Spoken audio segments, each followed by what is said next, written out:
सुप्रभात बच्चों। हिंदी की कक्षा में आप सभी का स्वागत है। हिंदी की आज की कक्षा में हम ज्ञान सागर पाठ 13 साहस को सलाम पढ़ेंगे। ये बहुत ही प्रेरणादायक पाठ है, कहानी है एक ऐसे लड़की के बारे में जिसने अपने जीवन की बहुत सारी परेशानियों को ध्यान न देते हुए अपने जीवन के लक्ष्य को हासिल किया और एक प्रेरणा हमें दी कि हम भी अपने जीवन के लक्ष्य को अपने कठिन परिश्रम से पूरा कर सकते हैं। चाहे हमारे जीवन में कई तरह की परेशानियां आए, समस्या आए, हमें उन समस्याओं से घबराना नहीं चाहिए, परंतु अपने जीवन के लक्ष्य को हासिल अवश्य करना चाहिए। ये कहानी है एक लड़की की जिसका नाम है अरुणिमा सिन्हा। अरुणिमा सिन्हा एक दिव्यांग महिला है जिन्होंने एवरेस्ट पर चढ़ाई की थी। और इस पाठ को पढ़ने से पहले मैं आपको अरुणिमा सिन्हा के बारे में, उनके जीवन के बारे में आपको थोड़ी सी जानकारी देना चाहूँगा। तो प्यारे बच्चों, अरुणिमा सिन्हा भारतीय राष्ट्रीय स्तर की वॉलीबॉल खिलाड़ी थीं। यानी अब नहीं है, ये वॉलीबॉल की खिलाड़ी थी और भारत के नेशनल लेवल की, राष्ट्रीय स्तर की। इनके जीवन में कुछ ऐसी घटना घटी जिसके कारण इन्हें वॉलीबॉल खेलना छोड़ना पड़ा था। वे घटना मैं आपको पाठ के बीच में बताऊंगा। और ये पहली भारतीय दिव्यांग महिला है जिन्होंने एवरेस्ट पर चढ़ाई की है। दिव्यांग से अभिप्राय यहाँ उनके शरीर के एक अंग में विकार है। ये सारे का सारा मैं आपको पाठ के बीच में बताऊंगा।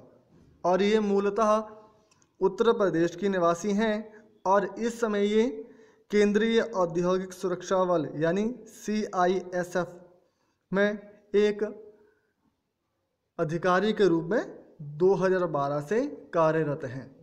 तो चलिए पाठ को पढ़ते हैं, कहानी को पढ़ते हैं और अरुणिमा सिन्हा के जीवन के बारे में जानकारी पाते हैं। वर्ष 2015 ये कहानी जब लिखी गई तो उस समय का समय क्या था? 2015। मैं राष्ट्रपति भवन के सुसज्जित अशोक कक्ष में बैठी हूँ। ये कौन सोच रहा है? इस पाठ की जो लेखिका है, इस कहानी को लिखने वाली है, अपने जीवन के बारे में हमें जो बता रही है, उनका नाम है अरुणिमा सिन्हा। ये उन्हीं के लिए यहाँ उपयोग हुआ है। सुसज्जित से अभिप्राय है जो पूरी तरह से सजा हुआ हो, और अशोक कक्ष यानी राष्ट्रपति भवन का एक कमरा। कक्ष से अभिप्राय है एक कमरा। पूरा हॉल देश के गणमान्य अतिथियों से भरा पड़ा है। उद्घोषक ने देश के चौथे सर्वोच्च सम्मान पद्मश्री के लिए मेरा नाम पुकारा तो मेरी तंद्रा भंग हुई।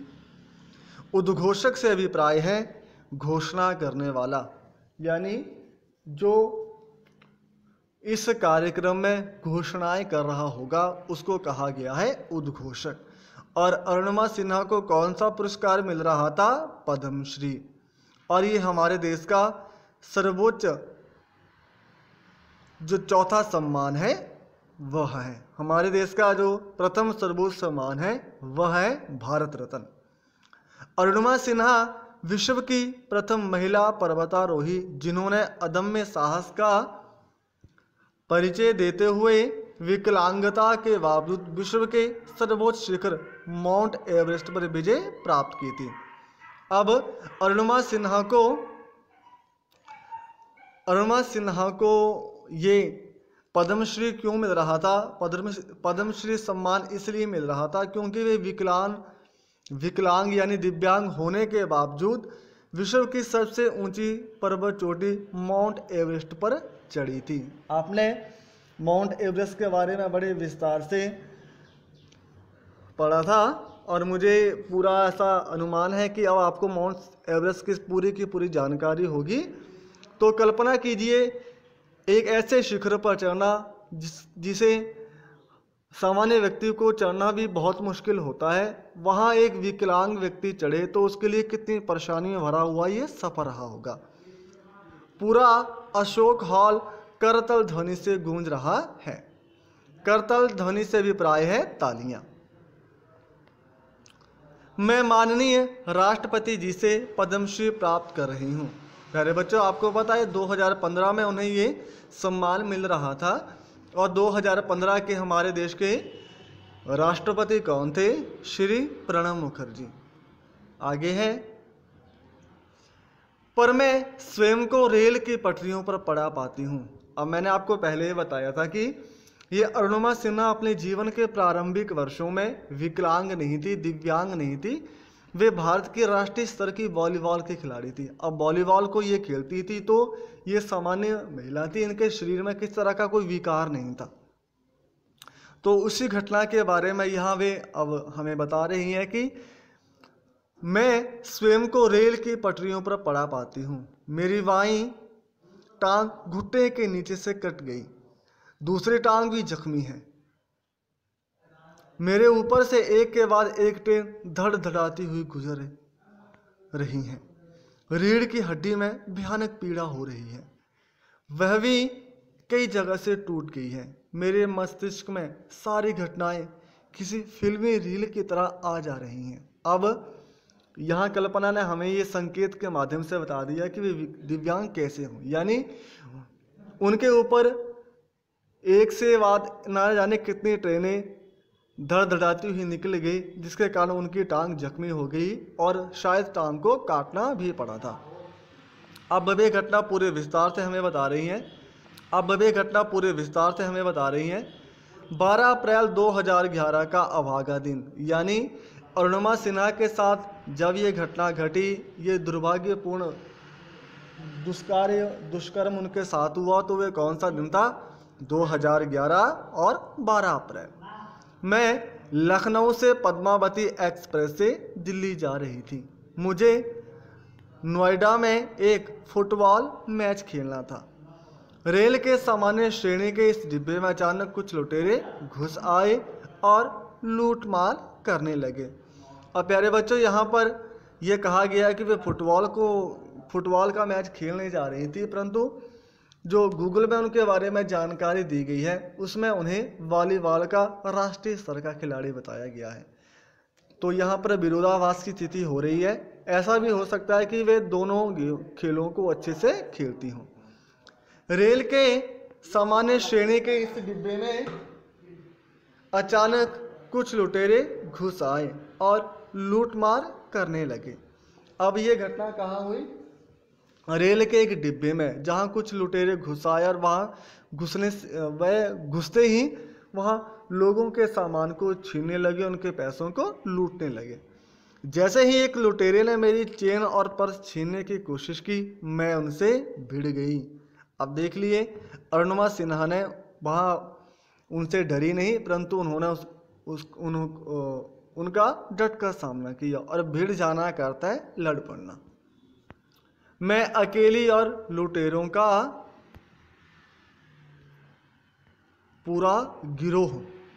अब देखिए, अरुणिमा सिन्हा अकेली थी और लुटेरों का पूरा समूह था। गिरोह का अर्थ होता है दुष्ट व्यक्तियों का समूह। उन्होंने मुझे चलती ट्रेन से बाहर फेंक दिया।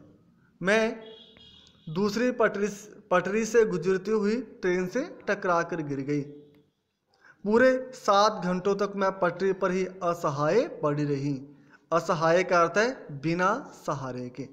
अब कल्पना कीजिए, कोई जख्मी व्यक्ति जिसकी एक टांग टूट गई हो और वे 7 घंटे तक रेल की पटरियों पर पड़ा रहे।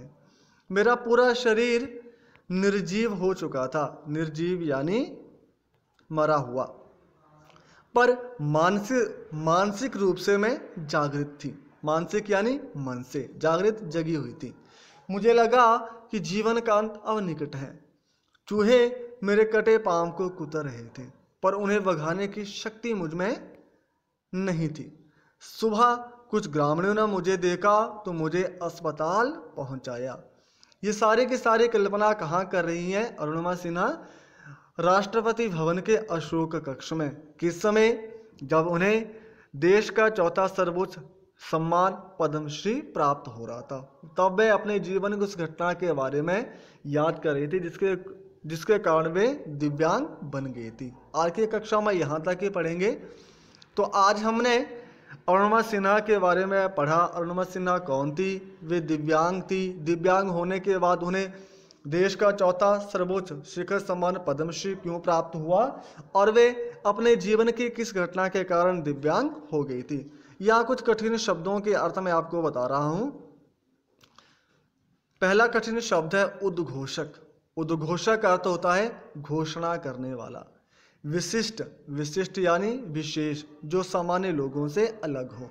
अतिथि, प्यारे बच्चों, अतिथि का अर्थ मेहमान भी होता है, परंतु अतिथि का शब्दों के अनुसार यदि अर्थ लगाया जाए तो इसका अर्थ होता है जिसके आने की तिथि निश्चित ना हो, जिसके आने की तिथि निश्चित ना हो। और करतल ध्वनि, करतल ध्वनि का अर्थ होता है तालियां। कर कहते हैं हाथ को और तल हाथ का पीछे का भाग, यानी हाथ के पीछे के भागों को आपस में मार करके जो आवाज होती है इसको कहा जाता है करतल ध्वनि। गिरोह, दुष्टों का समूह। असहाय, बिना सहारे, सहारे के। तो आज की कक्षा में यहाँ तक ही पढ़ेंगे। आज की कक्षा में पढ़े हुए कहानियों को आप अच्छे से समझे और कठिन शब्दों के अर्थ जान करके, अर्थ लिख करके, वाक्य बना करके कॉपी में लिखें। गृह कार्य में आपके लिए यही है, कठिन शब्दों के अर्थ लिखें और इन पर वाक्य बना करके अपनी कॉपी में लिख लें। आगे की कहानी कल की कक्षा में। और कल आपकी कक्षा परीक्षा भी है। कक्षा परीक्षा के लिए पाठ और प्रश्न जो हैं वो मैं आपको मैसेज के माध्यम से बता दूंगा। धन्यवाद। शुभ दिवस।